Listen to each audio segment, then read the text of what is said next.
Okay, Berwick Select Board meeting from Tuesday, April 15th. Here's your recap. The town manager had a report. He was on vacation last week, so he doesn't have a lot to his report, but a request was granted to close the town office on May 13th from 8 to 9 a.m. for safety training for the customer service representatives. They're working on a treadmill under their workstation policy. I guess I have one here where I work, but they need a policy over there just for liability purposes. So they are working on they're adapting a Gunkwitz policy to release liability. The staff is going to stop using their treadmills until the board has reviewed and a waiver can be signed. And they're expecting that to be done at the next meeting, which is May 6th. There's a health and wellness committee being formed for the town offices as well to hopefully bring down premiums for insurance and workers' comp. And the fence is going up at the community garden. Then the accounts payable were all approved without discussion. In new business, the town planner came in looking for an amendment to the Berwick Road Construction and Road Opening Standards. So basically we have three strict standards for roads. The first is so there's three different levels of roads. One is a 12-foot gravel surface. The second is a 15-foot. And then the third is, so that I think that's if you have one house, it's 12 feet wide gravel, two houses, it's 15-foot wide gravel.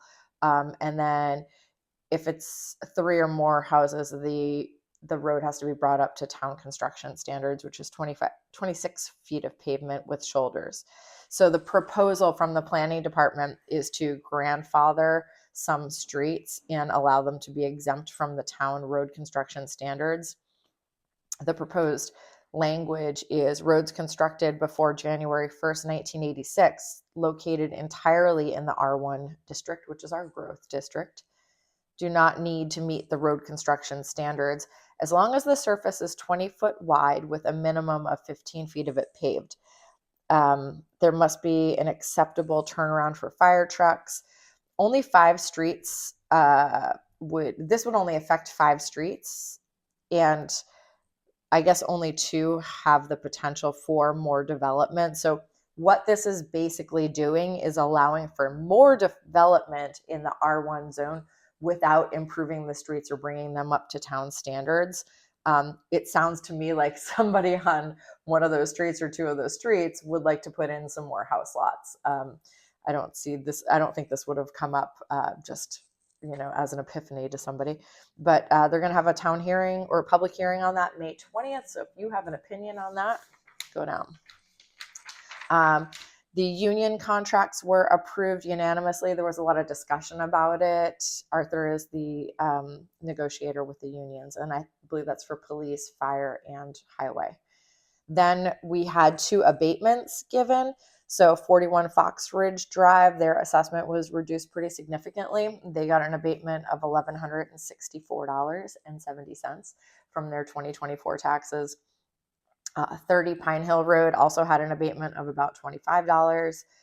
The CMP requested a pole permit on Logan Street and School Street, probably where that new car wash is going in. That was approved.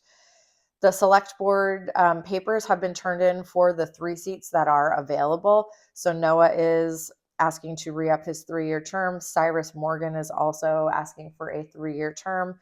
Jeff Brooks is asking for a 1-year term.